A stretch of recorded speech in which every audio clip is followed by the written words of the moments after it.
बिस्मिल्लाहिर्रहमानिर्रहीम। अस्सलाम वालेकुम नाजरीन, अनाया चीमा वॉइस में खुश आमदीद। नाजरीन, आज मैं आपकी खिदमत में बहुत ही ईमान अफरोज़ वाक़या लेकर हाजिर हूँ। तो नाजरीन, इस वाक़या को पढ़ने से पहले मेरे चैनल को सब्सक्राइब करें और साथ लगे बेल के बटन को प्रेस कर लें ताकि मेरी हर नई आने वाली वीडियो का नोटिफिकेशन आपको मिलता रहे। तो चलिए वाक़या शुरू करते हैं।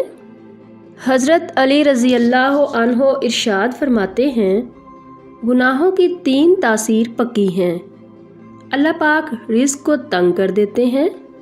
आपने देखा होगा बड़े बड़े मालदार लोग भी, फैक्ट्रियों के मालिक भी अगर गुनाहों की लाइन में लग जाएं, अगर अल्लाह को नाराज़ करने में लग जाएं, इन पर भी अल्लाह पाक रिज़्क़ की तंगी कर देते हैं।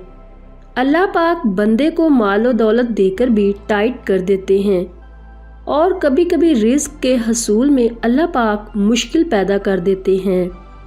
एक शख्स इशा की नमाज के बाद हज़रत अली रज़ी अल्लाह अन्हो के पास आया और आकर कहने लगा, ए हज़रत अली रज़ी अल्लाह अन्हो, मैं बहुत मालदार था, फिर अचानक पैसा घर से जाने लग पड़ा।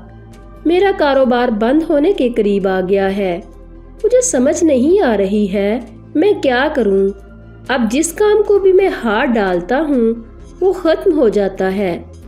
ये शख्स अपने शिकवे सुना रहा था तो हज़रत अली रज़ी अल्लाह अन्हो उसकी कमज़ोरी समझ गए और फरमाया, ऐ शख्स, तू अपने गुनाहों को छोड़ दे। तुम गुनाहों को छोड़ दोगे तो तेरे घर में रिज़्क़ आना शुरू हो जाएगा, तेरे रुके हुए काम पूरे होना शुरू हो जाएंगे। वो शख्स कहने लगा, आप मुझे इशारा तो दें, मैं कैसे गुनाहों को छोड़ दूं।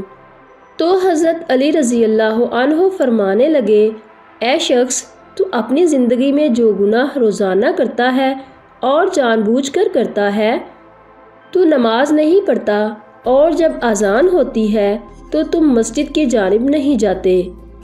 तू नमाज पढ़ना शुरू कर दे। अगर शराब पीता है तो शराब को छोड़ दे। जो बुराई तो जानबूझकर करता है वो बुराई छोड़ दे, वो गुनाह छोड़ दे। अगर कोई जाने अनजाने में तुझसे कोई गुनाह हो जाए तो रात को सोने से पहले अपने अल्लाह से गुनाहों की माफ़ी मांग ले कि या अल्लाह, जो गुनाह मुझसे जाने अनजाने में हुए तुझे मालूम है, तू दिलों के राजों को जानता है। या अल्लाह, मेरे वो गुनाहों को माफ़ फरमा। इंशाअल्लाह तू ये काम करेगा तो तेरे अटके हुए काम भी होना शुरू हो जाएंगे। अक्सर लोग कहते हैं मेरी डील होते होते रह गई है।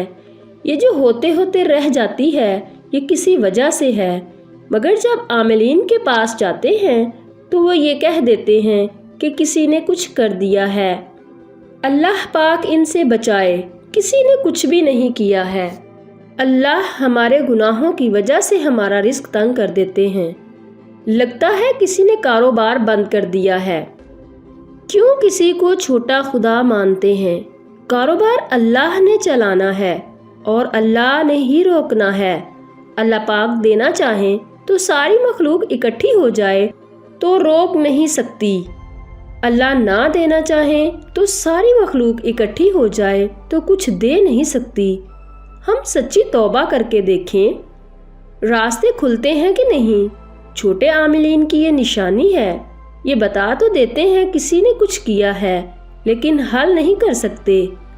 लेकिन इसका एक ही हल है और हल ये है कि तन्हाई में वुज़ू करके 2 नवाफिल रकात पढ़ लें, अपने अल्लाह से सुलह कर लें कि मेरे अल्लाह, आज तक जितने भी गुनाह किए मैं सबसे तौबा करता हूँ। मैं आज के बाद नाफरमानी नहीं करूँगा। आप अल्लाह से सुलह कर लेंगे तो अल्लाह आपके लिए बंद दरवाज़ों को खोलने लग पड़ेंगे। नाज़रीन, अच्छी बात को शेयर करना सदका जारिया है। आप अपने दोस्तों के साथ ज़्यादा से ज़्यादा इस वीडियो को शेयर करें। नाज़रीन, अपना ख्याल रखिएगा। अनाया चीमा को दुआओं में याद रखना। अल्लाह हाफ़िज़।